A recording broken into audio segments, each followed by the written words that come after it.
All right. Hello, everybody. All right, I see Jacob in the chat. Good to see you, Jacob. And a few other people as well. Thanks, Jacob, for being around. That's always good. Okay. So a few things I want to talk about before we start, I guess. There's a lot of things going on. The first thing that I need to mention is that there has been a massive drop in my YouTube views. And when I'm listening to other YouTubers, it seems like I'm not the only person to whom this has happened. So it's probably the YouTube algorithm. Obviously, as you've noticed, I've been pushing the envelope in terms of my content and in terms of the types of things that I'm mentioning. So it seems like after I made the video, which was called, what was it called? From Equality to Inversion. That video started on the first day, it spiked like crazy, and I couldn't believe it.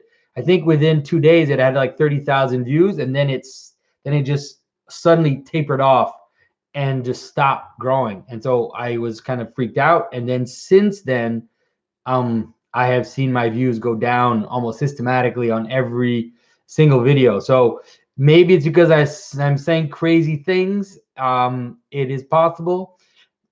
Maybe it's because of you guys in the chat saying crazy things. I see a few crazy things there already. Maybe that's what it is. I don't know. But so anyway, so all I can say is if you like what I'm doing, the best thing you can do is to share the content, because I'm not friends with YouTube at this moment. It seems like YouTube doesn't really like what I'm doing. For a while there, they were sharing my content, but for now, at this moment, that doesn't seem to be happening. So, all right. There are a few big things on the horizon as well. For those who haven't heard that yet, I'm going to be turning my website into a multi-user blog. And so on the website, you're going to find some articles on symbolism coming from different perspectives. I have been working with some of the main people on the Facebook group that have been posting some really good stuff.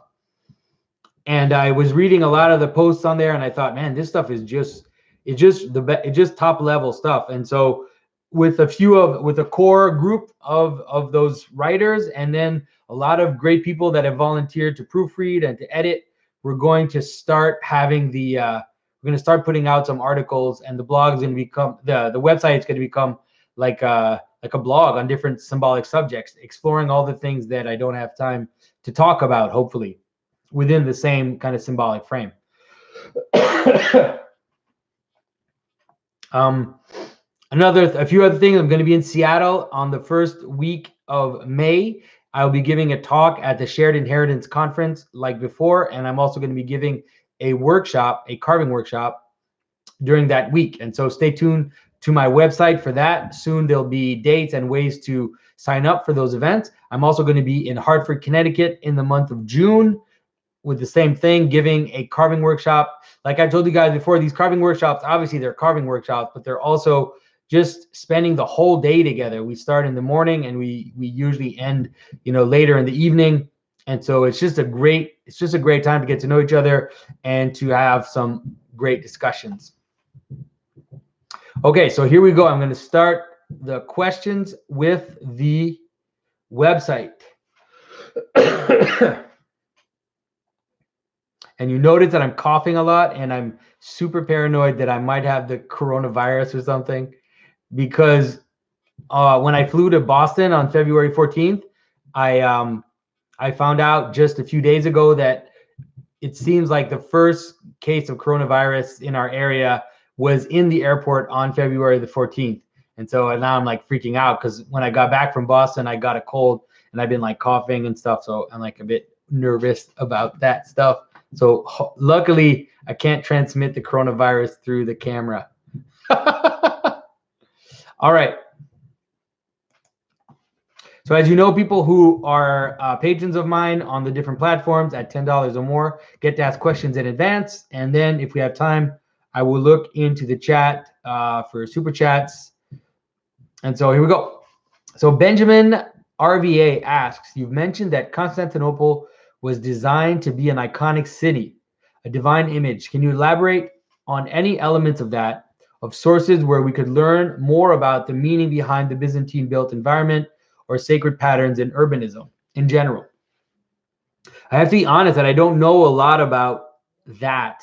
I don't know a lot about, I know a basic idea of how Constantinople was set up. One of the things that's interesting about Constantinople is that it was the first city that was built without any pagan temples in it. And so you can imagine everybody in Rome is there, and there are all these like residues of the temples that are still hanging around. Some temples are still functional, some are being taken down. All of this is kind of brouhaha is happening. And then Constantine, picks up, goes to Constantinople, to Byzantium, and then builds a new capital there that has, the palace and his church in the center. It's kind of like a hill, kind of. And so, and it's surrounded by water. So there's all that symbolism as well. It's almost like a microcosm of the world.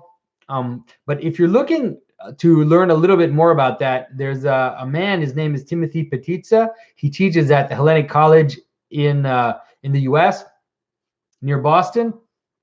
And I think I might have him on the channel. He just wrote a book recently and contacted me, said he'd like me to check out his book. So maybe I'll have him on the channel. I know he has written about the notion of the city as liturgy and city life as a liturgical, comparing it to like liturgical experience. So I think that might be something that could be interesting. So you might see that in the near future.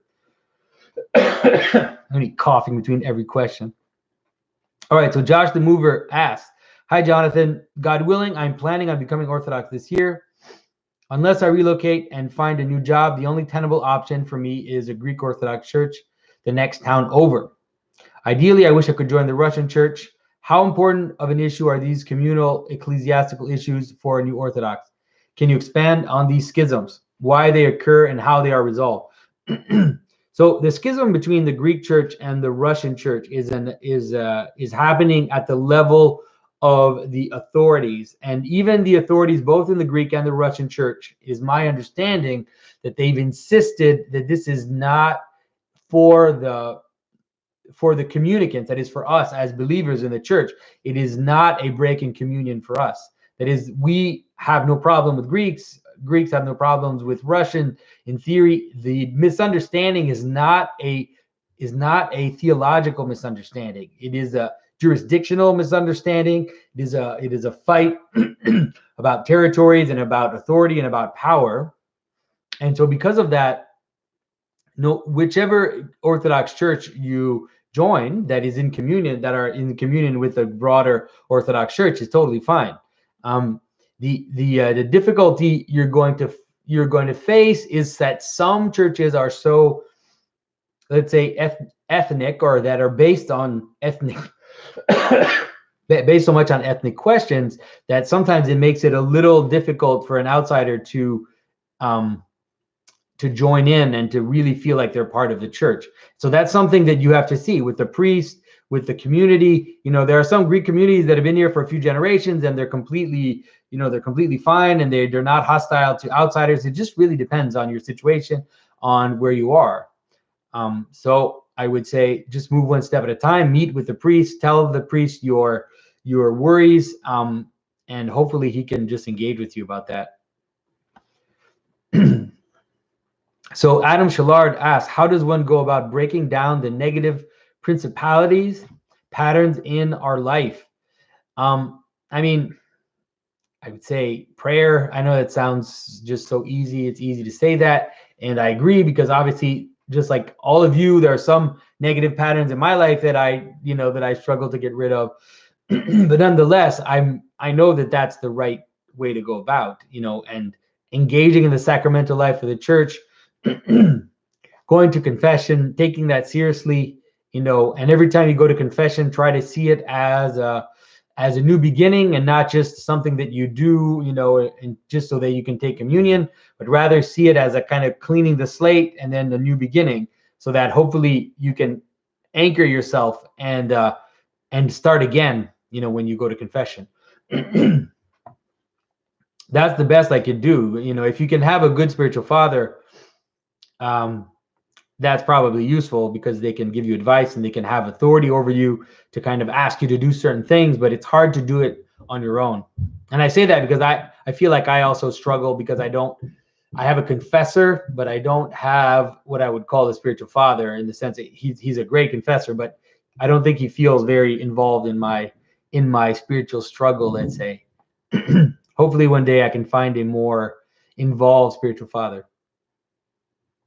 So Keenan Cronin asks, I really struggle to understand what Paul says on us being free from the law of Moses, and that God's law is now written on our heart, seemingly for us to work out for ourselves. But then at the same time, it still seems like we should follow certain Old Testament laws. What's your understanding of this? So my understanding of this is that, you know, if you read St. Paul is very difficult to read, you know, but if you read St. Paul, he'll say things, you know, like we are above the law, you know, we've been freed from the law in our hearts. And then he'll ask, well, does that mean that we should break the law? And he says, by no means, we shouldn't break the law, right? We should follow the law. And so what is going on there? The idea is that as you enter into Christ, as you, let's say, you know, it's the same as when St. Paul says, you know, in Christ there is neither Greek nor Jew, there's neither man nor woman, there's neither slave nor free, you know, and you think, he's like, okay, I guess. But then Paul turns around and he says, slaves, obey your master. You know, he says, women, submit to your husbands. He says, submit to one another, to your authority as to God himself. And so it's like, you know, what's going on? And so the idea is that, think of it as the mountain, you know, it's like you ascend the mountain, you enter into the heart, all that imagery, and then you reach the point of the divine logos in you reach the Holy of Holies, you go beyond the veils of the heart, however expression that the mystics use. And then when you reach that place, you find this spark that contains in it everything, and therefore is beyond the specifics of the law, is beyond the multiplicity of the law. It's as if the law is kind of taken into this one place. And you see Christ try to do that even when he's speaking, to try to show that space to you when he says things like, you know, all the law and the prophet is resorbed in, you know, love your God and your neighbor as yourself. And so it's like he's trying to show you how all the law kind of, if you have love, then you have all the law. And so, but the problem is that when you go back down the mountain, it doesn't mean that the law doesn't reappear or that certain things don't reappear. I don't know if that makes sense. And so a good question, a good way to see it is this. It's like, if I'm in the heart and let's say I'm in Christ, then if I'm driving down the street and I see somebody who wants to cross, then I'll stop and I'll let them cross in front of me. And it's like, you know, I'm doing it out of the love of Christ in me. But it still means that there might be a rule which says that if you come to a crosswalk and the person is in front of you, you have to stop to let them pass. So those two things are not contradictory. It's just that one is like this outer expression of what you should be able to find in your heart in terms of something which is beyond the multiplicity of just legal prescriptions. So that's how I see it. I hope that makes sense.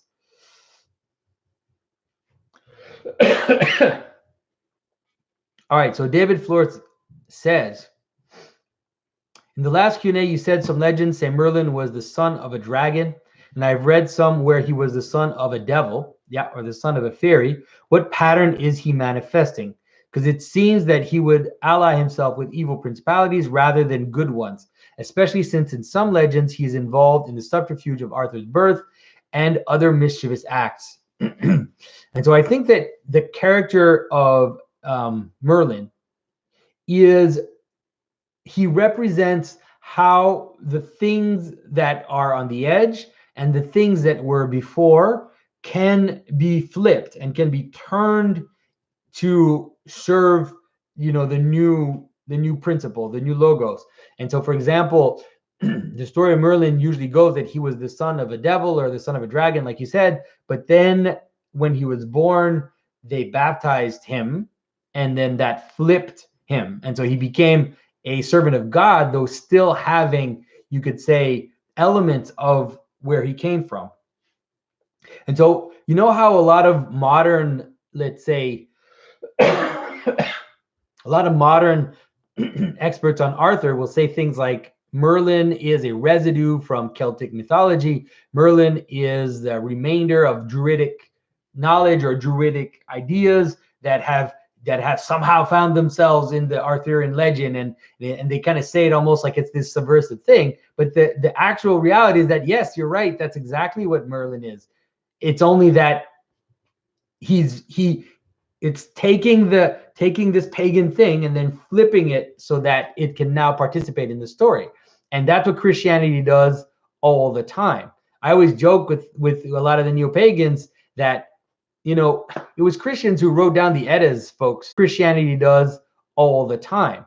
I always joke with a lot of the neo-pagans that, you know, it was Christians who wrote down the Eddas, folks. In the Middle Ages had a copy. Some of you are going to find this horrible, but on the altar would have a copy of the Bible and would have a copy of the Iliad on the altar, because they saw the Iliad and they saw the Roman Sibyls, and they saw you know, all these early all these early things, or even Ovid's Metamorphoses. They saw it as ultimately pointing to Christ and all being like shadows of Christ. And so all these stories were brought back into Christianity and then kept in a manner that they still have an edginess to them, but they ultimately serve a higher purpose. And so I think that that's what Merlin is.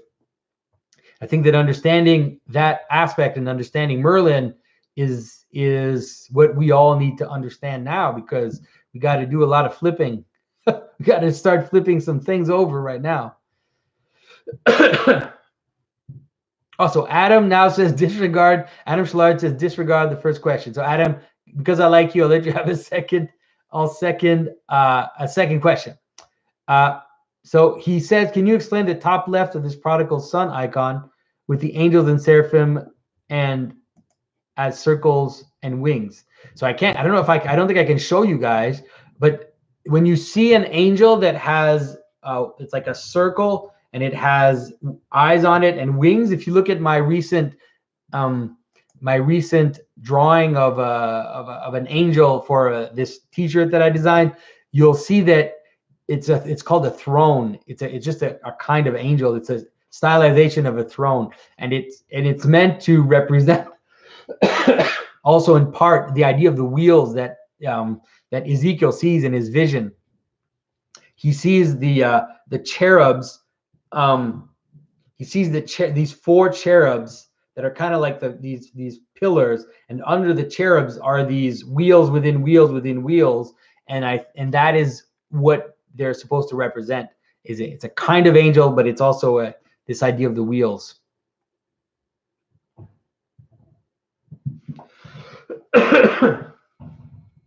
So Alex Riddle says, hi, Jonathan. What is the symbolism of private prisons, or more generally of the commodification of justice? If that's still a bit narrow, could you talk more generally about what it means symbolically for something to be a commodity and how that might relate to the role of government of the state? Thank you very much. I have to admit that I don't totally understand the purpose of your question. The idea that there would be private prisons in a traditional world, I don't think would necessarily be a problem, in the sense that if the state decides what's happening and, you know, the prison is just owned by a person, you know, I mean, I don't think that would be such a big deal. So I'm not sure what that means. You know, it's like the state's function is to set the rules, but then there are always organizations that kind of live those out. You can imagine it somehow like, you see that in the Bible, the idea of the Pharisees, not Pharisees, the publicans, where the Romans were the ones getting the taxes, but then they would hire out, people to get the taxes for them. And they weren't necessarily the state. They were kind of like, they would just be given a contract to do that. And so I don't necessarily see a problem with that, with prisons. If the state, let's say the authorities are involved in making sure that the laws are followed and that things are done properly. All right, so Laura says, your talk in Boston was awesome. With so many evangelicals in the audience, I assume that they have a particular hunger for the Christian symbolic worldview. How many do you think eventually need a church that has a rich history of including the symbolic aspect of a biblical faith? I mean, how many do I think? I think all of them. Ultimately, I hope that the symbolic thinking can reach as many people as possible in order to help them see the Bible differently and think differently. And I think that will open up discussions that couldn't be opened before. It's very difficult, for example, for the Orthodox to discuss with certain types of kind of evangelical Protestants. It's very difficult because it's like two worlds that just aren't in the same place, and they're just missing each other. And if the evangelical will say something like, "You think you need to participate in the sacrament to be saved," so it's a kind of being saved by doing this and this, by following the law, and the Orthodox just doesn't know what you're talking about. Like that's just not what it's about. And so just these two things, they just don't connect. So hopefully we can reach as many people as possible. So White Ear 2 says, I've been thinking about the atonement and can't help but read Colossians 2:13-14 through the lens of a Protestant penal substitutionary model, where God cancels our record of debt and nailing it to the cross. How does the Orthodox tradition view that language? Thanks so much. Here are the verses for reference.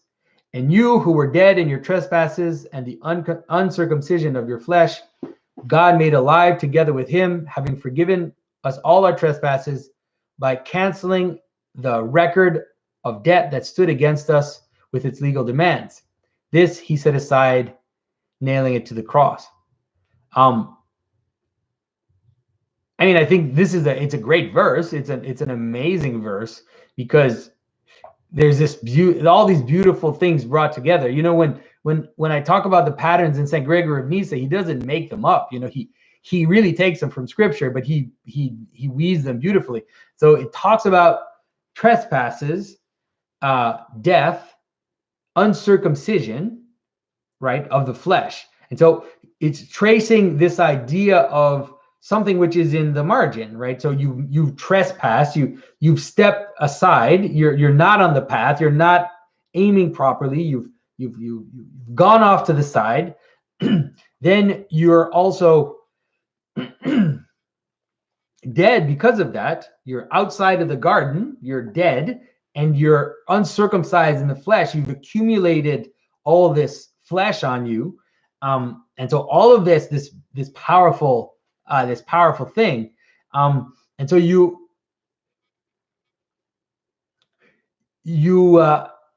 let's say you've accumulated, think of it that way. Think of it something like this taking on of death is in a way an accumulation of debt. Think of it that way. Maybe it's a way to help people understand this stuff. So, God said you are supposed to die. You eat the fruit of the knowledge of good and evil. You're supposed to die. And then what happens is Adam and Eve and the descendants, they start to borrow from the outside. They start to take things from the outside, add it to themselves in order to preserve themselves and kind of expand themselves so that they don't die. And so they owe all this stuff that they're taking from the outside. They just owe it.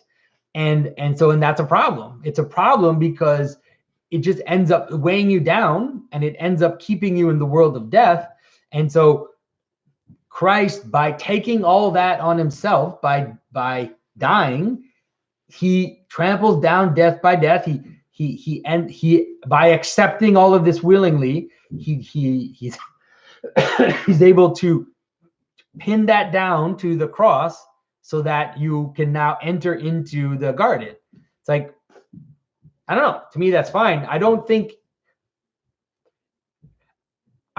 the idea of the penal substitutionary model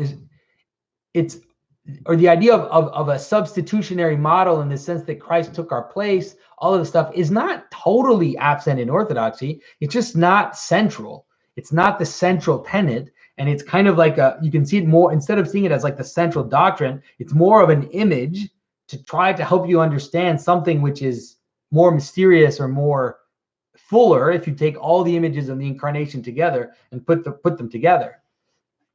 That's my take on it anyways.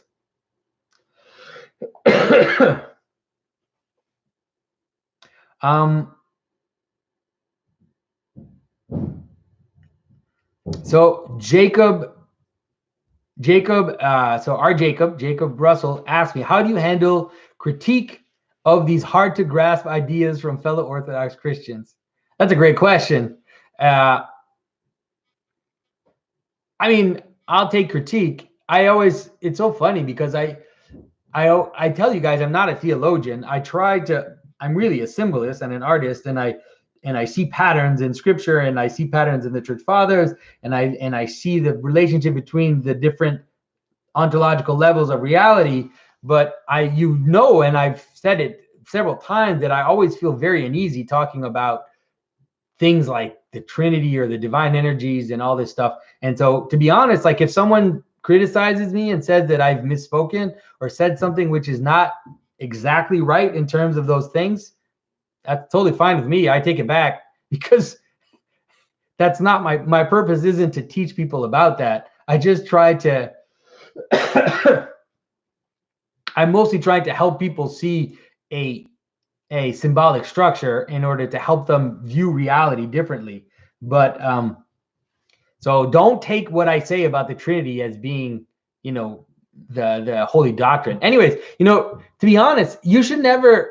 And the thing about that's hilarious, though. The thing about that's hilarious is that you shouldn't take the opinion of someone like me, who is not recognized by the church as speaking with authority. I don't, I have the blessing of my priest and my bishop to make my carvings, to do these YouTube videos, but it's not like they see me as this authoritative father in the church that has some kind of authority. And so you don't have to take people who don't have that, who are not, in some regard officially recognized by the church in its hierarchy. You don't have to take those people's word for anything.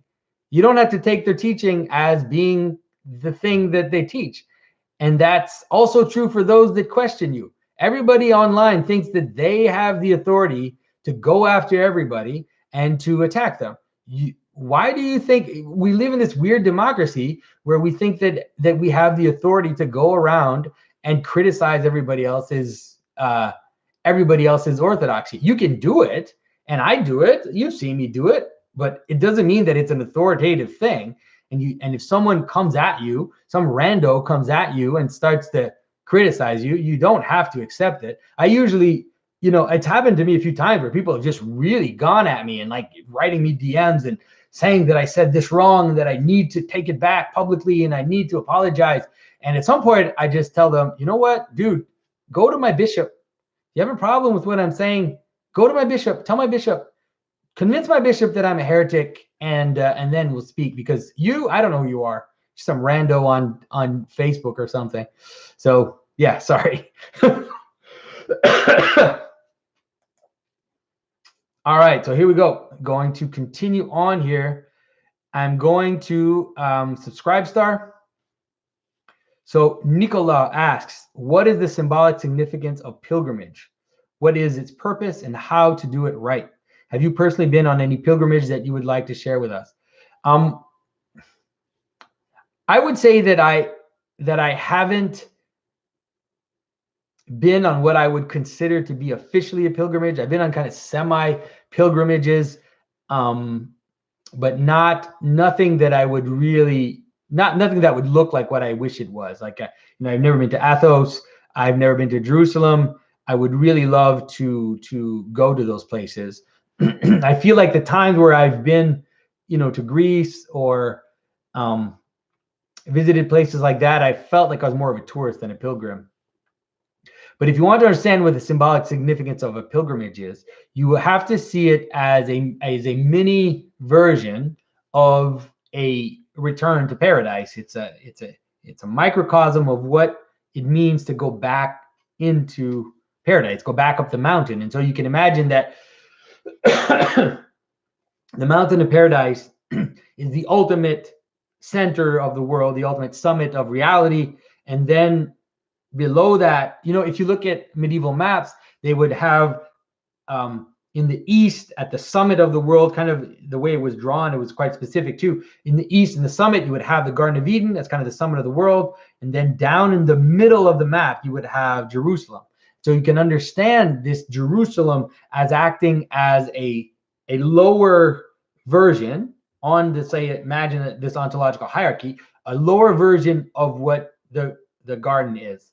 And so going to Jerusalem, visiting the Holy Sepulchre or visiting, the Church of the Nativity is this mini return to paradise. And so if you do go on a pilgrimage, you should try to see it as a spiritual journey as well, where you should try to fast, go to confession more, try to examine yourself, try to pray in order to prepare yourself so that the effect of the pilgrimage on you will be more transformative.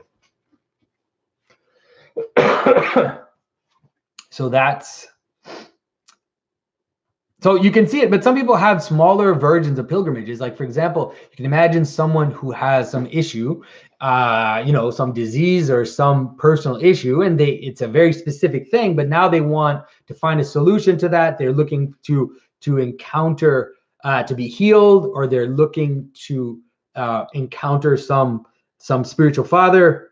And so it's all the same, it's just at lower levels. So you can imagine you have this one question, you have a problem, and so you take this problem to a center where meaning comes from, and then that place and the authority that is there is going to answer your question, is going to heal your disease, it's going to answer your spiritual question, is going to give you advice in order for you to organize your chaotic life or chaotic question. Okay, so it's always the same pattern.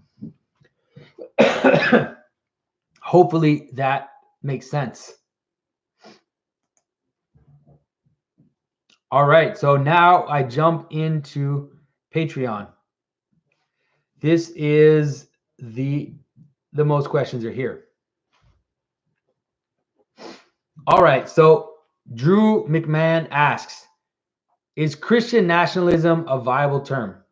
What are your thoughts on this ideology? Something to embrace or steer clear of? I think that there is a balance, and what's going to happen is that in the church, in the different churches, not just in Orthodoxy, but in Catholicism, even in Protestantism, you will find groups that overemphasize one side or the other.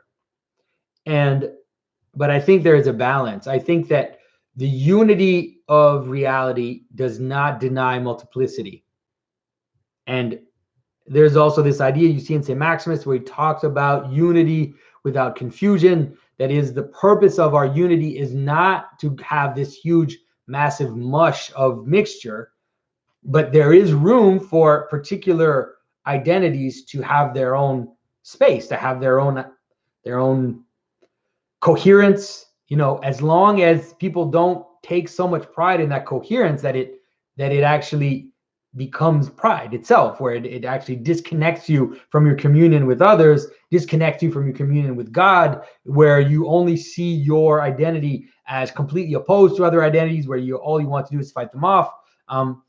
There has to be a So there has to be this balance between unity and multiplicity. And so you'll find people that hate any form of nationalism. They call it philitism. And philitism is officially considered a heresy in the Orthodox Church.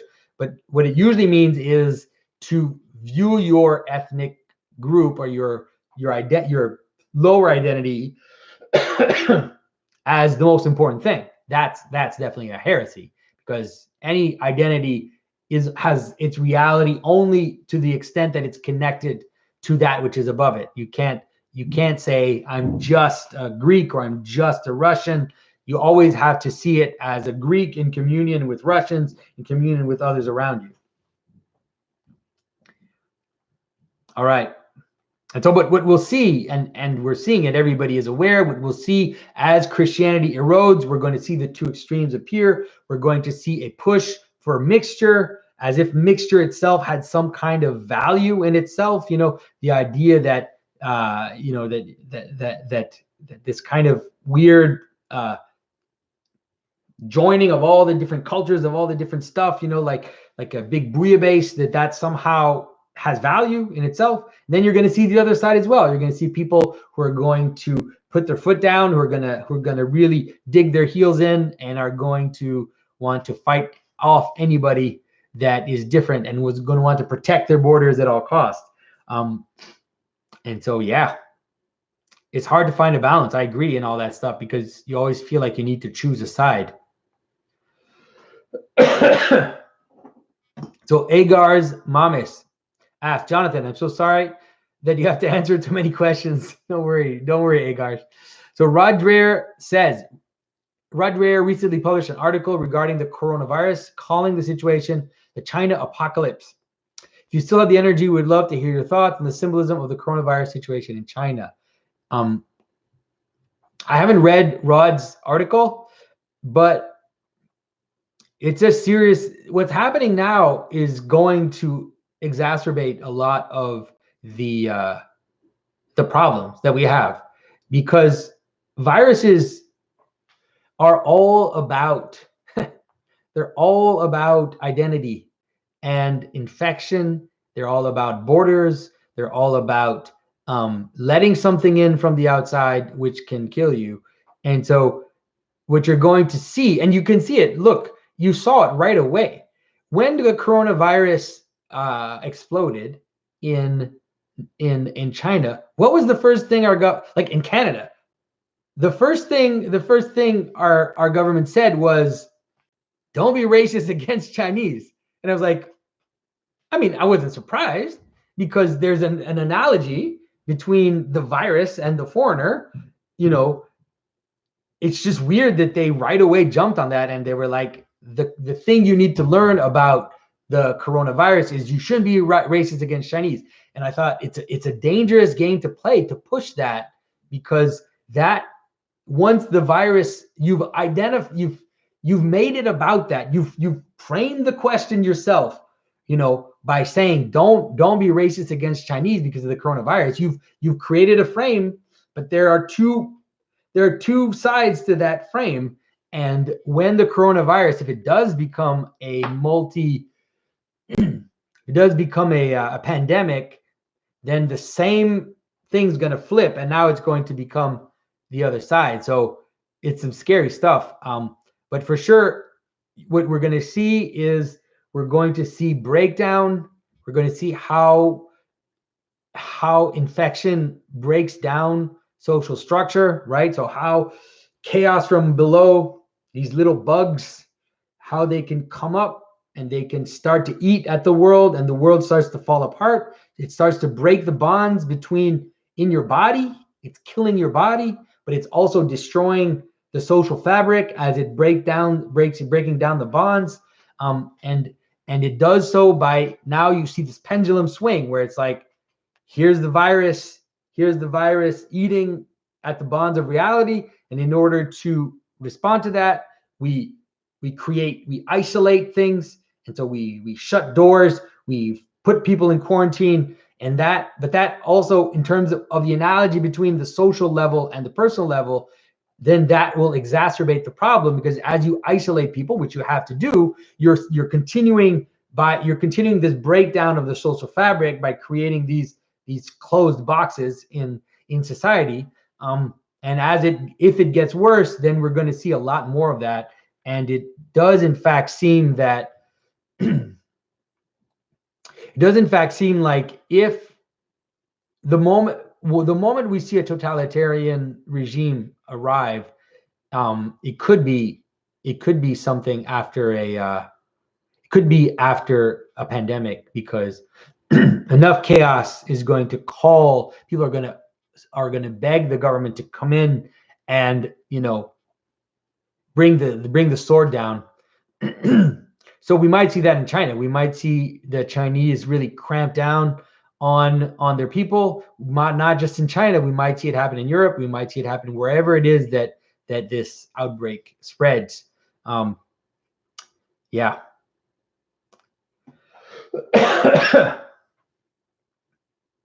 Okay, so Kay asks, this is going to be a tough one. So Kay asks, I'm having trouble understanding the solution you gave to the cuckolding problem. Can you please briefly go over the solutions to the inevitability of paying tribute? This is a really long. To my understanding, it seems there must be a part of an entity that is solely dedicated to atoning for or on behalf of the whole. I believe the priesthood as a scapegoat is a good example. The priesthood takes the pattern upon themselves and allows the people to move upward up the proverbial mountain, that as you speak of. As we righteously ascend, more ground, land possibilities present themselves, and we get closer to the truest ideal or principle. In other words, instead of women and children being given to one or a few men, it is a few men or one man giving themselves to the Lord. As you continue with this ritual of atoning for the pattern, there is a gradual shift of responsibility from the many that cannot bear it to the few or the one that can. The chances of the women and children atoning for this recurring pattern becomes less and less. Yeah, I'm totally not sure I understand what you're I don't think that's what. Another way of solving the problem of the outsider foreigner is acknowledging and venerating it to the highest status as possible. Am I misunderstanding the solutions you gave? I think you're misunderstanding some of the solutions you gave. Maybe I can answer just the second part, because I know that created quite a bit of stir when I talked about this foreign thing. In terms of Christianity and the conversion of Rome, how making it the highest thing. What I meant is making it a crown, making it above the world. And so by putting it above yourself, there's a relationship between what is below you and what is above you. There's a relationship between the first and the last. All these things are related. So by changing the last into the first, by taking what is below and putting it above, and you can see it, like you see it in all kinds of stories, where the lowest thing becomes the king, the lowest peasant becomes the priest, or the king marries the slave or a servant girl. All this idea of taking the lowest thing and bringing it up. What it does is it then makes it possible for the world inside to exist. And the way that it exists is that, like I said, in terms of Christianity, what happened is that all of a sudden Rome could remain Roman, and Roman didn't become Jewish. People who think that Rome became Jewish, they're really, it's very silly to think that. Obviously not. Just look at how Constantinople got set up. Look at how everything happened. They didn't become Jewish. They took this Semitic religion, put it up, and then participated in it in a manner which made it possible for them to remain who they were. So yeah, it's funny because it's already like that. Kings in all cultures are already like that. It's hard for people to understand that. So think about it. Think of the story. Think of the fairy tale story. The princess has to marry what? She has to marry a prince. And then the prince has to marry a princess. So where does he find his princess? Does he find the princess in the people? No. He marries a foreign princess. He marries a foreigner. And that happens over and over. And at some point, the aristocracy is not the same people as the people below. They're just not. They're like a different breed of people. They're just not the same people. And you see that happen all the time. Look, there's so many examples of it. Another example, in the Slavic people were fighting amongst themselves. The Scandinavians came, and at first they kind of chased them away, and then they realized, wait a minute, if we make the Scandinavians our prince, then we'll stop fighting amongst ourselves, because we can't decide between ourselves who's going to be the chief of the other one. So take someone from the outside, put him on top, and then you stop the infighting.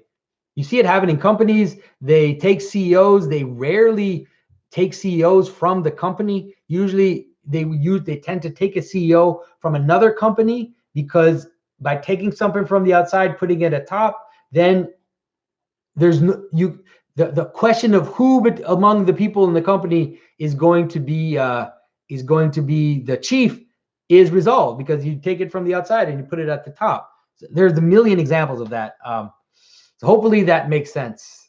So sorry, guys. As for the other part, I didn't understand your understanding of it. So sorry. I don't want to put too much time into it. All right. So Simon Laberge asks, I was born in the 80s, and a lot of cartoons I watched as a child had an orphan as the main character and hero. That trope seems to have disappeared in the cartoons I watch now with my nephew and nieces. What is the symbolism of the orphan in stories? What would the presence or absence of that trope in mainstream storytelling mean for our culture? Well, first off, I don't think it's disappeared. I think it's definitely there. I mean, even the movies that I don't particularly like, for example, like Frozen, the two girls are orphaned. And a lot of Disney movies like The Lion King, also orphan. I mean, it's actually most movies, all the Disney movies it's always an orphan. And so there's a lot of ways you can understand it. One of the ways is to kind of understand it as this hero's journey, as the U-shaped story, where if you have an orphan, you already have the downturn. You already have the idea that the identity between the father and the son, or the mother and the daughter, is broken. And so the child falls into a lack of identity, or a question of identity. And then the story becomes of how that person is able to reestablish an identity, having lost their connection to where they came from. And so that's usually what it means. So you're an orphan, you lose your connection, and then you have to kind of go down, and you have to come back up with a more complete identity, or something like that. Hopefully that makes sense. All right, so Isaiah Hale says, what does it mean that the altar of the Holy of Holies are now in the east, and the entrance or exit of the church is now in the west? Obviously, it is related to what Christ is, but I can't pinpoint exactly what. I have an incipient idea that the Christian church is something like the reflected image of the Jewish tabernacle. So Jesus brings the ark and the altar together into the east. This is still the westward movement that is in the tabernacle, just so far that it is flipped to the other side of the earth, and now it's the east. And the sunset in the west with the exit has to do with the final moment outward towards Zion, maybe. I don't understand the second part of what you said, but I think you have a basic, the question is a great question. You have a basic intuition of what's going on. So the flip that happens in the church in part has to do with the flip between, when I talk about the left and the right hand, and I talk about two people standing in front of each other, and how my right hand is your left hand and my left hand is your right hand, and how there's a flip when you change perspectives. That's what's going on here. it's a change of perspective. The change of perspective has many forms. I think one of them is the conversion of Rome. The conversion of Rome is super important in understanding the story of Christianity. It's extremely important because it has to do with this restoration of Cain. You would say this trying to resolve the duality by restoring Esau, restoring Cain, restoring this brother, the firstborn.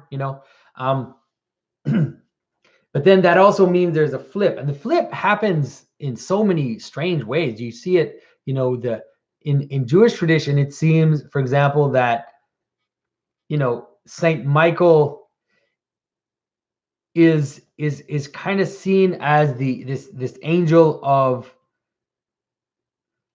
mercy, and Gabriel is seen as an angel of rigor, whereas in Christianity we see Michael red with a sword and Gabriel blue with a lily, whereas in the Jewish tradition it seems to be the other way around. So there's a lot of these terms.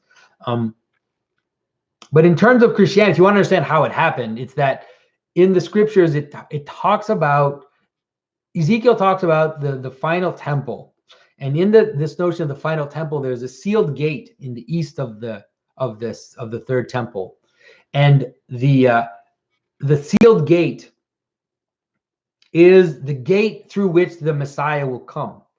Okay, so the idea is that the Messiah comes from the east, and so you can imagine it that he's coming in from the east and he's moving in towards the west to sit on his throne, or to sit on the mercy seat. You could see it like that. So God is coming in from the east, and so this door is sealed until God reveals himself, until the Messiah comes into the world. And so the early Christians, according to St. Augustine now, the early Christians during the liturgy in Rome, for example, or in other churches, in the first churches, the churches were facing west. That is, the altar, the Holy of Holies was in the west, and the people were facing west, and the priests were facing east. Now, this is one of the problems that you see now in modern Catholicism, is this confusion, because the priests always faced east. They always faced east. It's just that it's the people that were facing west, and the priests were behind the altar and were facing east. And then at some moment during the liturgy, everybody would turn around and would face east. And the facing of the east was to face the coming Messiah. That is, to be the bride that receives the bridegroom. There's sexual symbolism. There's this whole idea of being us, ourselves, being the ark in a way, and being the throne, let's say, that God comes and sits upon. Okay. So that's how that was the way that was done. And then ultimately what the Christians did is to flip the whole thing around, where we're always facing east, and we're always there to receive the glory coming towards us. And so then now the whole symbolism of the apse becomes the rising sun, and you see the Mother of God, with her arms out, and the Christ child in her womb as the sun that is on the horizon, that's coming up from the east to the west, like it says in Scripture, that is how the Son of Man will reveal himself. And so that is how it happened, this turning. It was kind of playing out the actual logic of Christianity itself, and the understanding of Scripture and the apocalyptic reading of Ezekiel. It was all kind of that coming together and creating this thing. Now, in terms of the Holy of Holies, one of the things that I contend is that the Holy of Holies in Christianity is a joining in of everything together inside. And so it is both the Ark of the Covenant and the altar at the same time. And so everything comes in. It's just like, it's also the place of the crucified. It's the tomb, and those two things, like Christ was crucified outside the city, but it's also the inside of the cave, or this total inside. And so it's like joining the inside and the outside completely together in this higher inside, you would say, or like a transcendent inside, something like that. Divine darkness, something like that. All right. So hopefully that makes some sense. I feel like I was rambling a lot on that one, but hopefully I kind of answer your question. So Norm Grondin says, could you please speak to the mystery of the kingdom of God has been granted to you, but to those outside, everything comes in parables, so that they may look and see, but not perceive, and hear and listen, but not understand, in order that they may not be converted and be forgiven. And he says, what does this mean? You guys have to watch my videos. I talked about that in my recent video on the parable of the sower.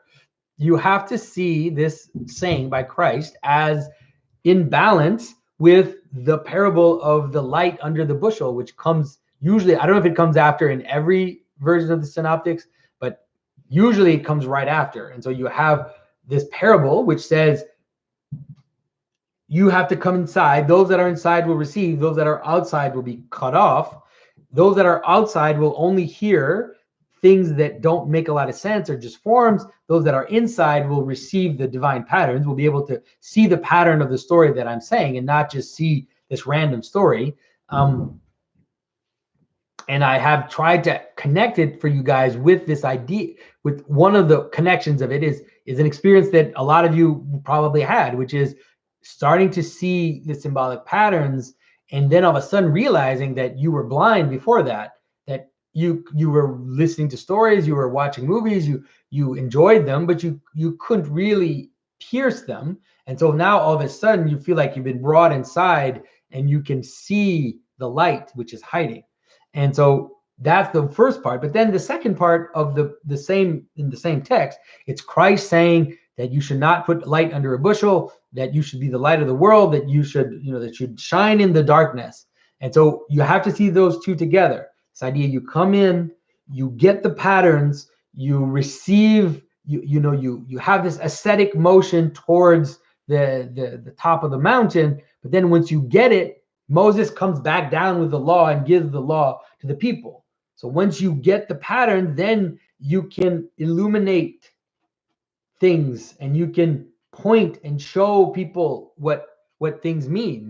That's just one version of it. And so that's what that means. You have to see the two stories together. You can't isolate one.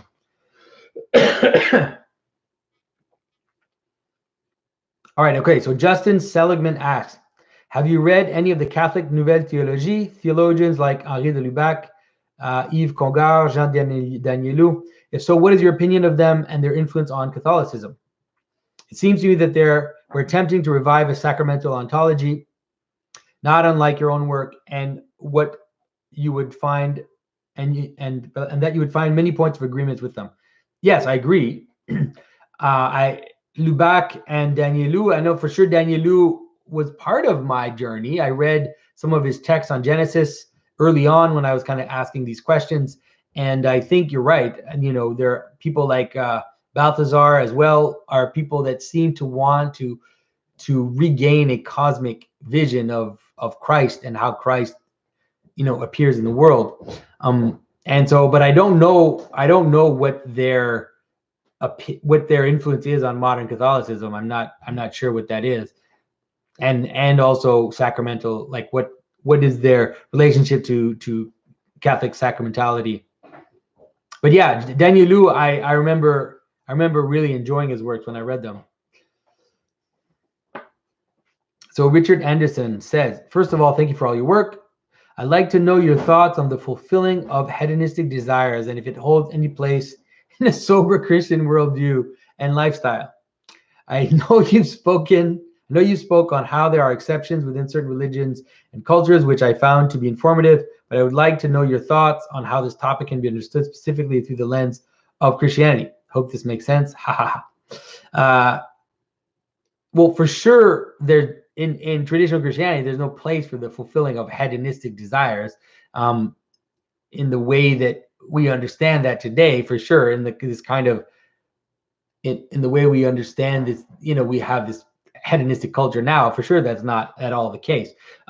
What I pointed to are a few things. One is that the desires are not bad.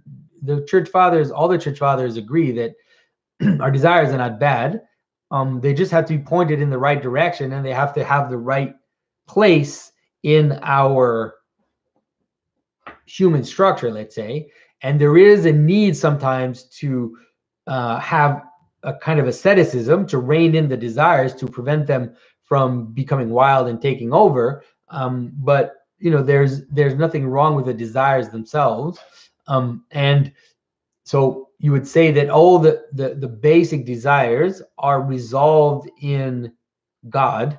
They can be resolved at lower levels, but they are ultimately resolved in God. And so let's say the desire to eat, which can become excessive and become hedonistic, is resolved in communion in the sense of smaller communion, where we eat together, where we share our food, where we participate in each other's lives as we're eating. But then ultimately the sacramental communion, which is to actually participate in God through eating. And the same thing goes with sexuality. The desire for sex, which can become hedonistic, is resolved in marriage at the lower level, in a normal marriage between a man and a woman, where that desire also produces community and produces communion as well, produces family.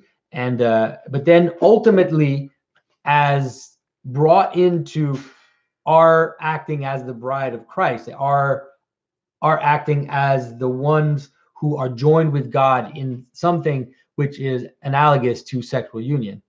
So that's how you kind of deal with hedonistic desires. What I talked about when I talk about the carnival is I talk about the idea that on the edge, at the end of cycles, there's usually a little valve that gets opened, and then you see some excess which is permitted and which participates in society. It's important to understand that those carnivals are always seen as suspicious by the church authority, and with reason to a certain extent, because that's what they are. They're suspicious. They're margin. They're exceptions. They're upside down. They're all this stuff. They won't go away. You can't make them go away. And I think that for all the times that the church officially pronounces against these carnivals, they never went away until modern times.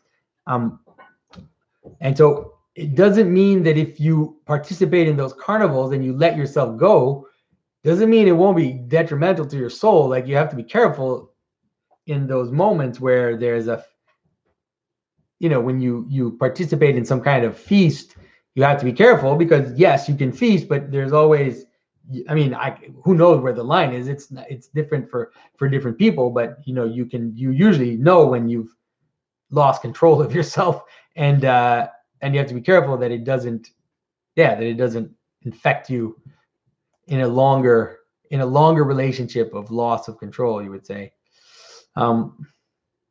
So Josiah McGarty asks, is there a direct connection between the loss of Christian art and the loss of Christian culture, i.e. symbolic language worldview? Yeah, for sure. I agree.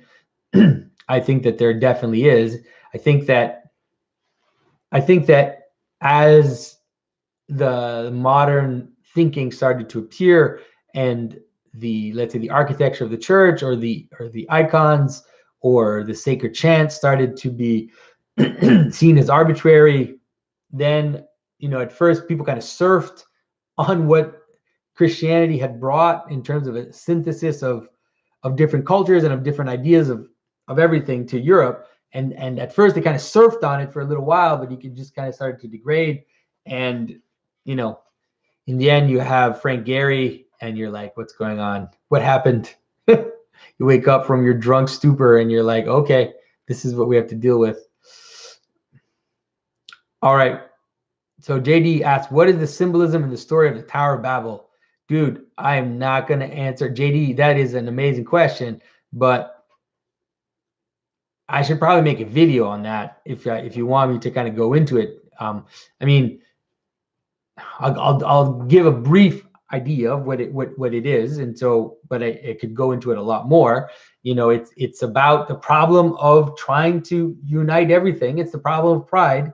It's the problem of believing that you can contain everything. that you can have one language, that you can build something which will touch the sky, right? That you can make something which will be perfect and will not need anything from the outside. And then it's like you're pulling the pendulum on this side, and you're like, we're going to all contain everything. And then what happens? Pop, it breaks, and then it scatters. And that's the pattern of a lot of things. A lot of things, you see that happening.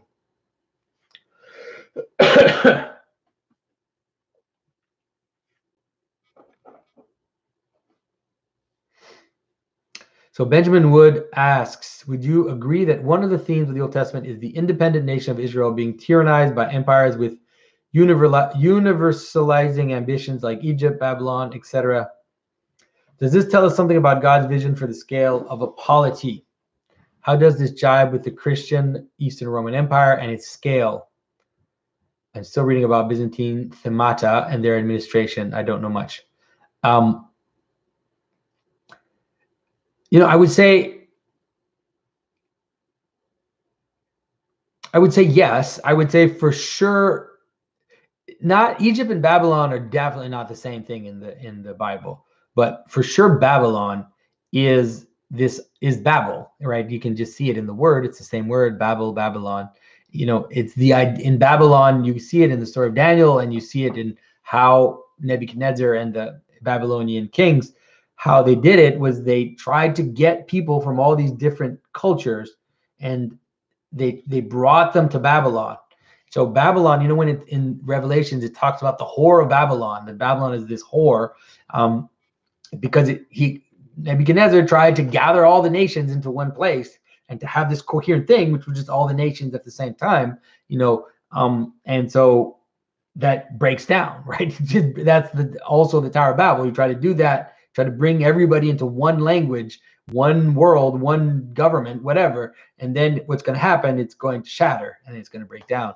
And so I think that for sure Israel is seen as a resistance to that. Egypt is more complicated. Egypt is more complicated. Maybe I should one day do a video on Egypt. What would be great is if my brother Mathieu would agree to talk about Egypt on my channel. That's not happening. Be great if it would, though. All right, okay. So does it tell us about God's vision for the scale of a polity? I would say, I don't know. It's hard to say because you need to find that balance. But like I've said a million times, guys, the story ends with a city that is the size of everything. The New Jerusalem is the size of everything.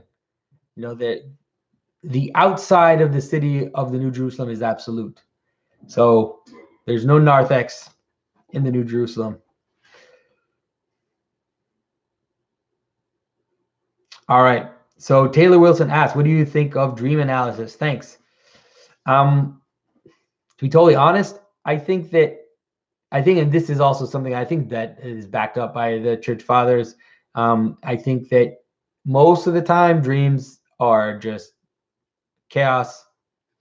And you have to be careful because that's what it is most of the time, and because that's what happens when you dream. You dive, you go down into the waters, you go down into the chaos, you go down into these narratives that don't connect, into these things that aren't logical, into this world that is kind of like this world without coherence. But because of that, once in a while, it can become like a mirror. It can act like a mirror. So imagine the waters below, they're messy. They're kind of these crazy waves, and they're banging against each other. And that's usually what dreams are. But then once in a while, if the water is very still, then the sun can reflect perfectly in that water. And so I think that that's also why, let's say, ascetics and prophets and mystics will have dreams that are more than just chaos. They'll have dreams that are actually clear, like there's crystal clear reflection of the higher principles, because the earth doesn't reflect the higher principles. The earth absorbs them. And so it's like you get particulars, but whereas the water can act as a as like a perfect mirror once in a while, and so it can reflect the principles, the really, really high principles. That's why I think you see that happen. All right, so James Cortides, I hope I pronounced that right, James. Your idea of a resurrected Christianity as an answer to the meaning crisis resonates greatly with me. What are your thoughts on Jordan Hall and John Vervaeke's concept of the religion that's not a religion? Are these two frameworks compatible? I haven't listened. I listened to their first talk. I haven't listened to their subsequent talks. I don't agree with John, the two John and Jordan. I think that that's probably the place where we break. That's probably the place where I really don't agree with them. I don't think that you can build religion, and I also don't think that saying that it's a religion that's not a religion is going to solve that problem. I think that I understand. I have sympathy for people. It's like I have sympathy for people who've had bad experiences with Christianity. It's like I understand, but in the end, I think a lot of this is a kind of frustration with authority and a refusal to insert yourself in a hierarchy. It's kind of a desire. There's something that is suspicious of hierarchy in both of their approaches. And I understand you need to be suspicious of hierarchy, but I find their suspicion of hierarchy to be only one-sided. You need to find a balance between the kind of eminent, say the emergent principle, and the hierarchical principle. And I feel like that's what they're missing, and they would need to connect to something which is above them. But hopefully I'll have a chance to talk about that with John at some point. We're going to do an event in Ontario this September with Paul Vanderklay as well. So it'll be myself, John Vervaeke, Paul Vanderklay, and hopefully we can talk about this stuff then, because I do appreciate John. I think he's very kind and he's very understanding. So hopefully we can talk it out, let's say. So Maija Ojala, sorry, I hope I pronounced that right. I have noticed with some concern that determinism currently dominates online discussion of free will. Could you explain your basic position on the subject of humanity's free will or lack thereof, or the positions of the Church Fathers? It would be most helpful if you could explain how this will transcend the material world, if you believe it does. Thank you. So St. Maximus especially, and the Church Fathers in general, I would say, they don't have the same vision of free will that most people have today, which with the idea that free will is somehow the capacity to choose between things. Like that isn't the free will. For example, like the idea that in the garden that Adam and Eve could exercise their free will by eating the fruit of the knowledge of good and evil, that is just not the way that the Church Fathers understand freedom. To be free is to choose God. That's freedom. That's free will. To not choose God is to be a slave of something outside of you, is to become dependent on your passions, on the externals, on the outside world.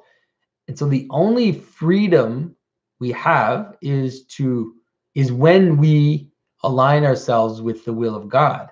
And that's so, I know that's so counterintuitive for people. And that's why if you read in St. Paul, you can understand St. Paul a little more, because the idea that, you're free to sin and you're a slave to God, and that is, to be a slave to God is to be free, because you're attached to the thing that causes you. You're attached to the thing that causes you, and by being attached to the thing that causes you, you are free from the things that are around you, the things that aren't you, let's say, or that are pulling on your attention, that are pulling you in all the idiosyncrasies. You're free from slavery to idiosyncrasies, and so you rise up beyond the idiosyncrasies, and then you master them. So you then can engage with the world. So there's nothing wrong with engaging with the world. You can engage with the world in freedom, as being kind of above things and engaging with them, rather than being under them and being a slave of your desires and your passions and all this other stuff. So hopefully that answers that question in terms of freedom. And so freedom just doesn't look. So a lot of the questions about free will, when you read them, they just read completely empty for me. They just read completely empty, because freedom actually looks like submitting yourself to something higher, and that's what freedom ends up looking like. And so it doesn't look like what you think. This idea of this absolute freedom where you can choose God or not choose God, or you can choose between two kinds of toothpaste, all that stuff is arbitrary. It's arbitrary, and it's not important, and it's not interesting.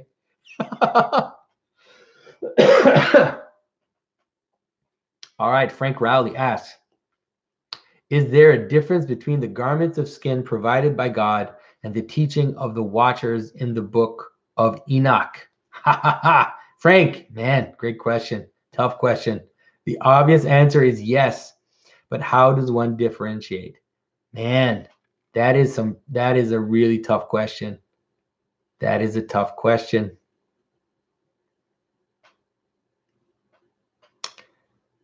All right, let me try to answer it this way. It has to do with the flip, right? It has to do with the flip. It has to do with turning death against itself. And so the idea that you would understand it, that the way that you would understand it would be that, man, my mind is going blank because this stuff is hard to talk about. Okay. So you turn death against itself. So you imagine you have the watchers that come and teach human beings these skills that bring about the degeneracy of the world, that bring about the fall, that accelerate the fall. Well, the idea would be that in each of those moves, there should be a way, once the fall has happened, to use that skill and flip it towards glory, to flip it back up. And there's an intimation in scripture of that, which is that Noah is a tecton. Noah is a artisan. Noah is it's like Noah builds an ark. And so you have these idea that all these skills to modify nature are bringing about the breakdown, but then Noah somehow he turns it and changes it for the salvation of his family and the salvation of the world, right? That's the turn. And so there's also a hint in that, which is the tradition that you find in the Book of Jubilees, I think, and is it in the Book of Jubilees? I'm not sure. In one of the extra biblical texts, it says that Noah married Naamah, and Naamah was the sister of Tubal-Cain. So the reason why you would have this idea that Noah married Naamah is that Noah, who's a descendant of Seth, marries a descendant of Cain. He's actually reproducing the pattern that you see when it says that the sons of God went into the daughters of men. You know how Christians have those two traditions. One, it's that the angels that went into the daughters of men. The other, it's that the sons of Seth went into the daughters of men. And I'm always telling you guys, it doesn't matter which way you take it. The meaning is the same. The symbolism refers to the same thing. So Noah, who's a son of Seth, marries a daughter of Cain. He's also a tecton, but he flips it and it becomes to the salvation of the world. And so that's the difference. Now, I don't know what it is for each thing, but that would be the idea. It would be that every technology has in it the possibility of destruction and and breaking down the world, but it also should have the possibility of positive and being of flipping. But maybe it needs a saint. You need a saint to do that. I don't know. All right, so Oliver Erickson asks, do you think that there is a materialistic explanation of the miracles in the Bible, or do you think, like John Lennox, that God feeds in a new event? I would say that these are irrelevant questions. Sorry, Oliver. Irrelevant. I'm sorry, man. I feel like I'm a jerk answering it that way. Is that the purpose of telling the story of a miracle in Scripture is not so that you understand the mechanical causalities which brought it about. There are obviously mechanical causalities because it's an event in the world. So there are obviously secondary causes for all the miracles described in Scripture. I don't know what they are. I don't care. Those do not oppose the intervention of the divine logos appearing clearly in the world, that the will of God appears in the world in a way that is more meaningful, that is fuller, that it has more impact. That's usually what a miracle is. A miracle, like I've said many times before, if a rock falls off a cliff, that's not a miracle.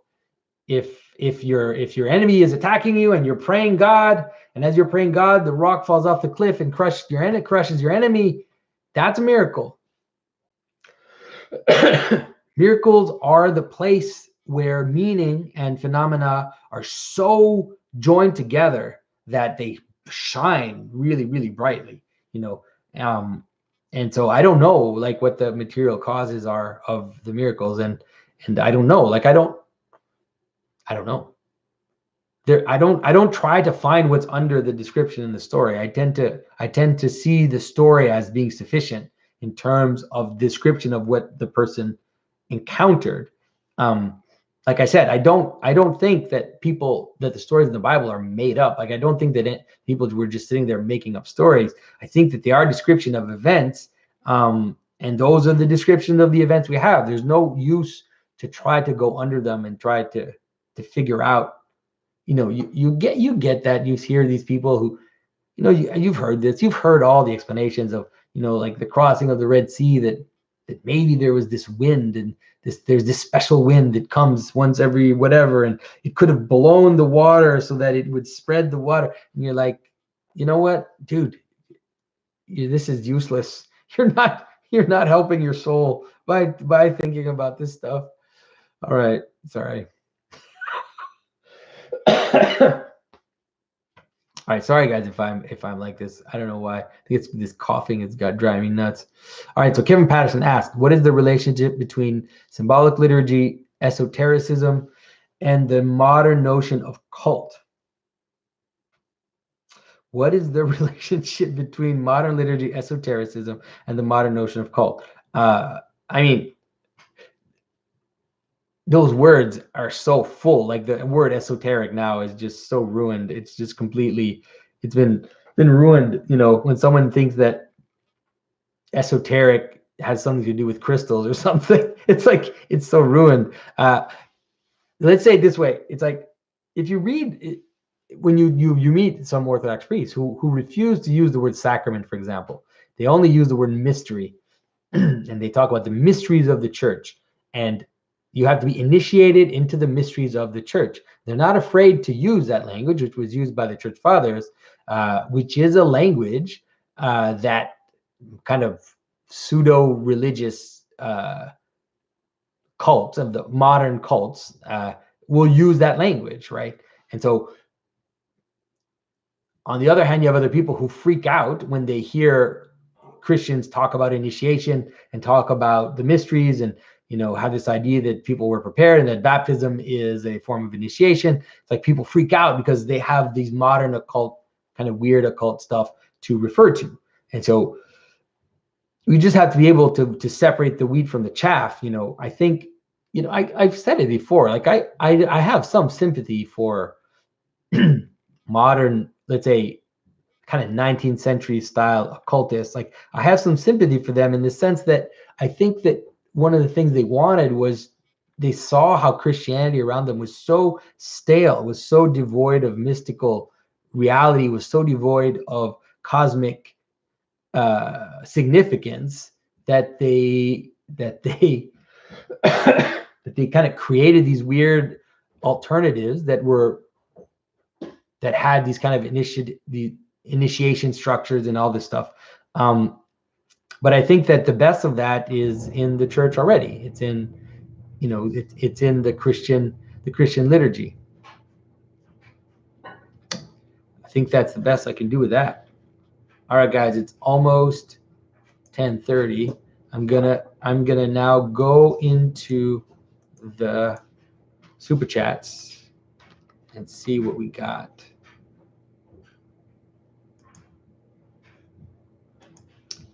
And sorry, I don't know, I feel like I'm being a jerk in a lot of these questions. I don't know what's going on with me. I think it's a suspicion that I have the coronavirus, which is really dragging me. All right, okay, so let's see this. Okay. All right, so I might not be able to get through all these, but I will try. Okay, so Andre Johnson asked the question, what makes the Christian story the most important? Why can't it sit on the next shelf to the Greek and Norse myth? On the shelf next to the Greek and Norse myth. Well,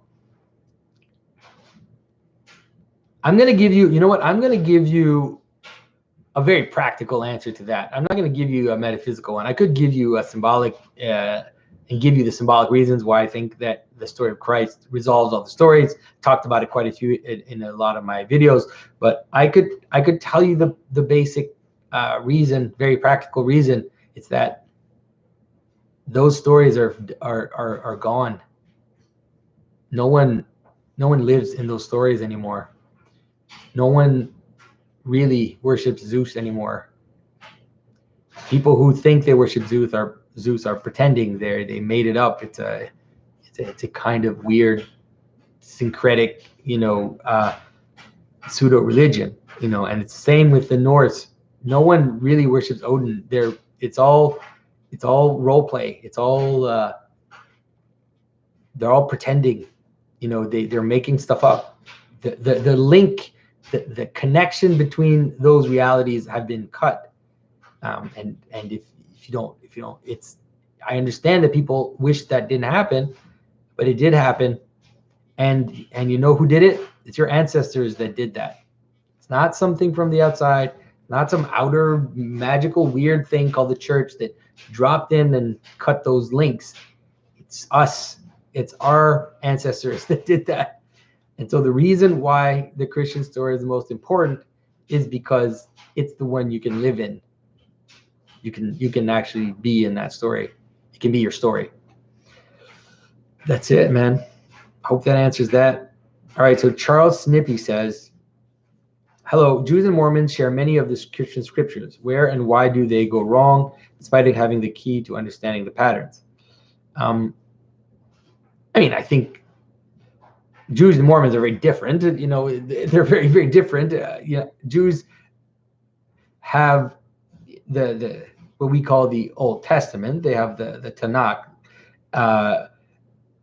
and so and the Torah, and they have those old books, and they have their own traditions. And from a Christian perspective, they did not recognize that Christ was the Messiah. They didn't recognize that. Whereas Mormons, it's weirder. Mormons, they kind of build on this rediscovery. It seems like they build on the rediscovery of a lot of the apocryphal texts in the 19th century, and then they kind of mix all that together, and they created like another revelation. But I don't know enough about Mormonism. It just seems to me when I see it to be a very modern materialistic religion. This idea that that gods live on other planets and that kind of stuff. Like if there are Mormons out there that tell me that they don't believe that, or that it's some kind of symbolic language to speak about something else, I'd love to talk to you. But that seems to be my understanding, that it's a very modern religion in the sense that it's actually very materialistic, believes that everything is material. And I can't jive with that. It seems like no one today can believe that anymore. You can't believe that things are only material, because the material scatters into quantum flux or whatever. It just falls into potentiality. All right. Okay. So Jonathan Ott for $20. Sorry. So Charles Nippy gave €5. Andrew Johnson, 10 USD. Charles Ott for $20 says, like Ethiopians and Armenians, certain ethnic groups took Christianity into their identity. What do you think a Jewish Christianity look like, since there are some Jews today who believe in Christ today, even in Israel? I think that Syrian Christianity was probably, like early Syrian Christianity was probably, if you want to see what Jewish Christianity would look like, that's probably what it looked like. When you read, even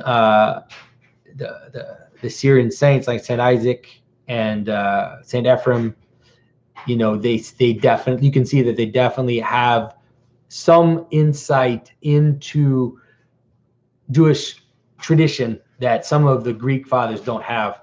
And that's why one of the reasons why Saint Ephraim the Syrian, I think his hymns on paradise and his hymns in general are so important, because they bring within the Christian church the imagistic thinking that the Jews had at the time. Some of it you can still find in the fathers, but a lot of it seems to have kind of eroded, whereas Saint Ephraim just shines, All right, so Brad's Pit. You asked questions before. $5 USD. How do you stop watching porn? Wow. I don't know if that's a $5 question, Brad. All right, so, or how do you gain control of the passions? Also, what's the symbolism of porn and why is it bad? So I've talked about this before, that the symbolism of Christianity, that symbolism itself is the gathering in of the particulars of something into its unity, and the coexistence of the particulars with the one, right? That is the symbolic process. And so the symbolism of sexuality has several elements, and there is let's say a pleasurable, there's pleasure, there's communion with your spouse, there's the creation of offspring and the family, and there's how all of this is also becomes an image or a way to manifest the union of humanity with God. Okay, so that's what sexuality is. Now, every time that you start to split those apart, every time you take one element and you just pull it and you try to keep it on its own, that will lead you towards a downfall. It'll lead you towards an addiction. It'll lead you towards being completely subjugated to your passion. And so, yeah, and it can do, and if you do it the other way around, like if you pull just the practical part of sexuality and trying to make it just about having kids, it's going to, when I talk about this, the idea that St. Maximus talked about the right hand sins. You start with the right hand sin, where you try to control and to be self-sufficient, and then pride, and then here comes the left hand in the wake of that. And so if you do that, then you see it in Quebec. You see that in the early 20th century, for example, the priests here, they had something called the revenge of the la revanche du berceau, the revenge of the crib, where they thought that if French Canadians could have more children, then they would outbreed the English, and they couch it in also spiritual terms, and they force women to have kids every year, and the priest would actually name the women at the front of the church when they weren't having children every year to shame them into having children. And if you do that, what happens? You get a flip, you get a break, and then it flips to the other side, and it becomes, sexual revolution or whatever. And so you need to keep those things together. That's what sexuality is for. So So how do you gain control of the passions? How do you stop watching porn? You have to pray, and a good way to do it would be to have someone. I talked to you guys about confession. Like, confession is really great, because one of the problems with a bad habit is that it becomes like this weird pattern that just repeats itself. And if you notice in your own self, when you have a bad habit, sometimes if you have a massive change in your life, then it can be an opportunity to get rid of a bad habit, because the massive change disrupts these kind of insipid patterns enough to create what you could call like a new beginning, And so if you're a Protestant, for all the time that I've criticized the altar call can do that, can help you.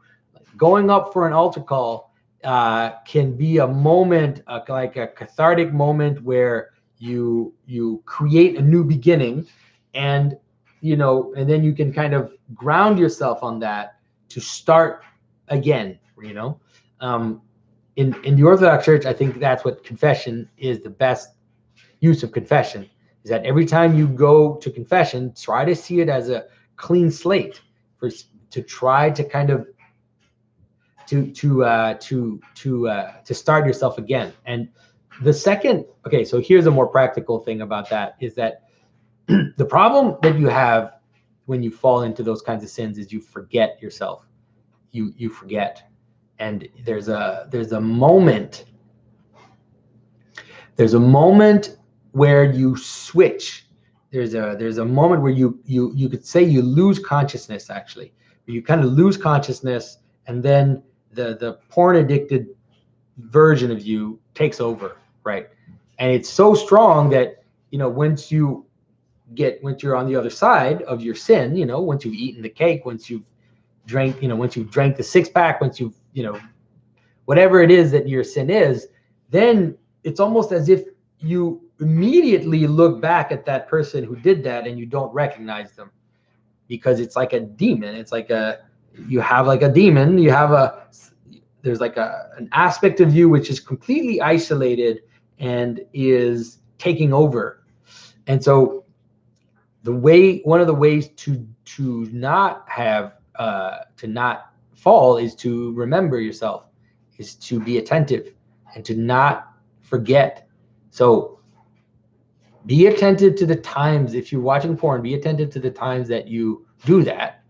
Like, when is it that I watch porn? What are the things that lead up to that? Usually there are a few things that will lead up, and you always end up in the same place.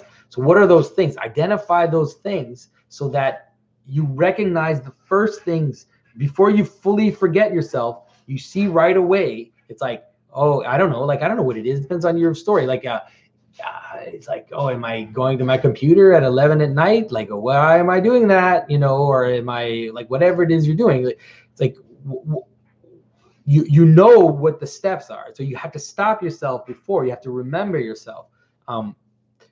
One of the ways that I've kind of gotten rid of bad habits is, for example, I've given myself something I need to do before I indulge in the bad habit. So it's like, okay,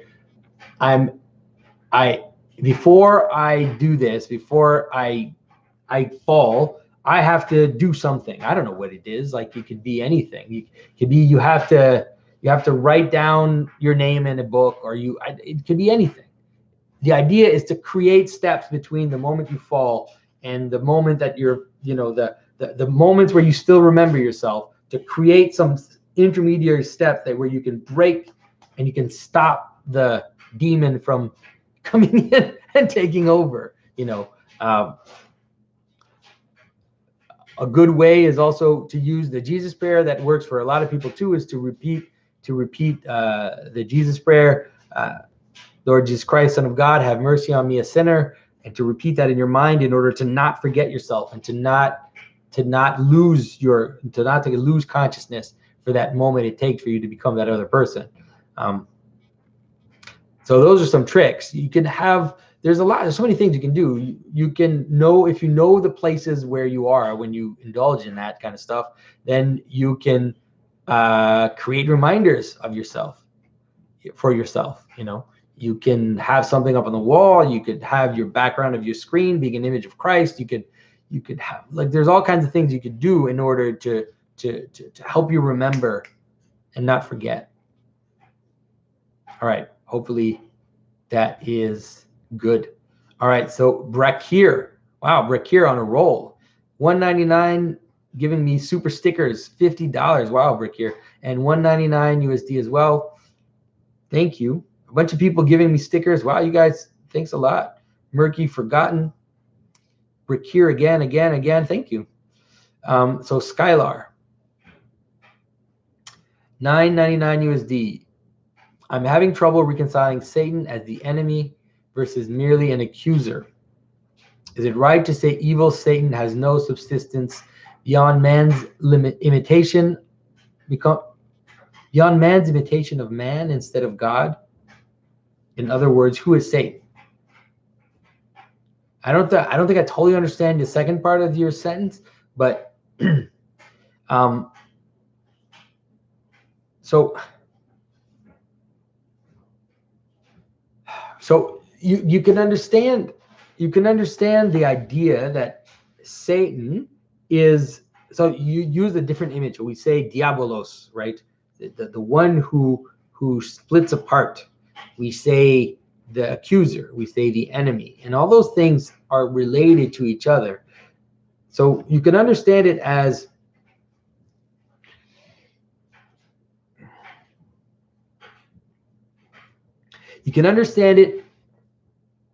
as something which is outside of you,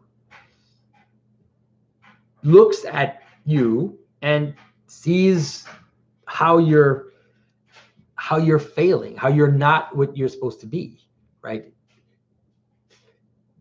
So think of it of how you judge your neighbor. You look at your mother and you say, you're not a good mother, right? And so when you do that, you're being satanic. You are, you are. So here's a good example, right? Okay, so Christ says, he has to die. Peter says, it's like, no, right? No, you're not going to die. No. And so what does Christ say? He says, get behind you, Satan. Because Peter was saying, that's not what the Messiah should be. This is what the Messiah should be. The Messiah should be this. And so when you judge, when you accuse, that's what you're doing, right? And so Satan is the cosmic version of that.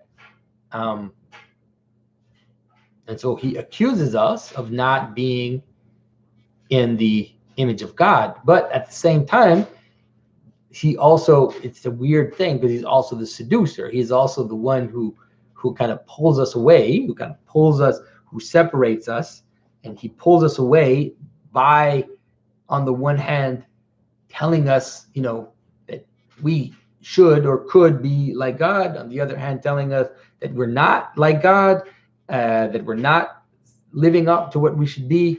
So all of those things kind of are related together.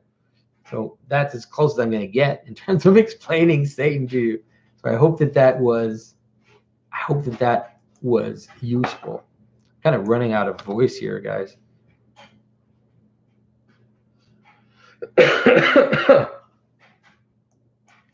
All right, so I've got a few more. I don't know if I'm going to get through all these. All right, we're almost, it's 10:44, man. So Andrew Nelson says, for $5, when you reference 19th century occultism, does that include Mormonism? Can you expand on why you think those cults still exist today? I don't know enough about Mormonism, to be honest. I don't really know enough about it. I'm not honest. I'm not a big fan. I think that my perception of them is rather negative, but I don't know enough to talk about it. So when I'm talking about 19th century occultism, I mean, you guys know who I'm talking about. You know, I kind of have, you know, Eliphas Lévy and Papu and a lot of the French occultists, and then some English occultists. It's like I said, I don't agree with them, but I understand their frustration, let's say, with Christianity. But Mormonism is really a weird materialism. I don't know. I don't know. Someone would need to tell me more about Mormonism. All right, so Alan, you might not know because Baltic countries are very small, but worship of pagan gods is just as real as going to the church.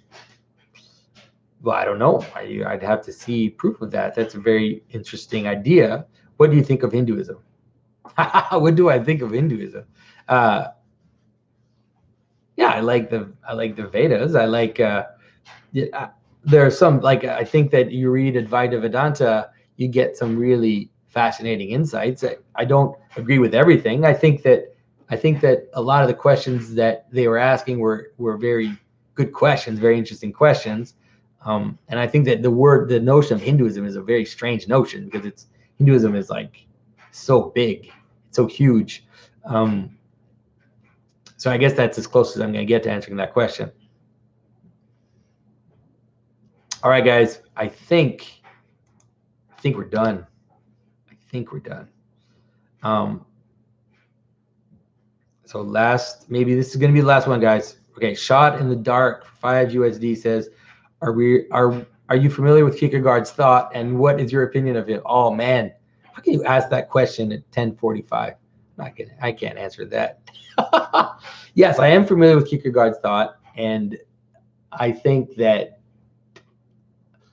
there are some interesting things in there. I think that there are some things which are just really not interesting. Let me get back to that some other time, because it's like my mind is just becoming mush now. Hopefully, maybe one day I'll make a video on Kierkegaard or something. I keep saying maybe one day I'll make a video on this or that. So guys, thank you for your time, everybody. I really appreciate this. And like I said, YouTube is really playing a number on me. And so if you like what I'm doing, please share my videos. And thank you to everybody who has been supporting me.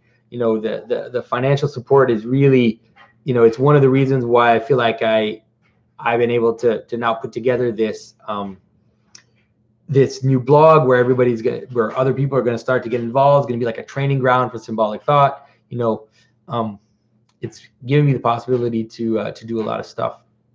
So thanks again. And I'll see everybody next month. And thanks to our moderator as well. I think I saw Jacob and Christian Chad, and Lisa is there as well. All my main people. And I will see everybody next month. All right. So bye-bye.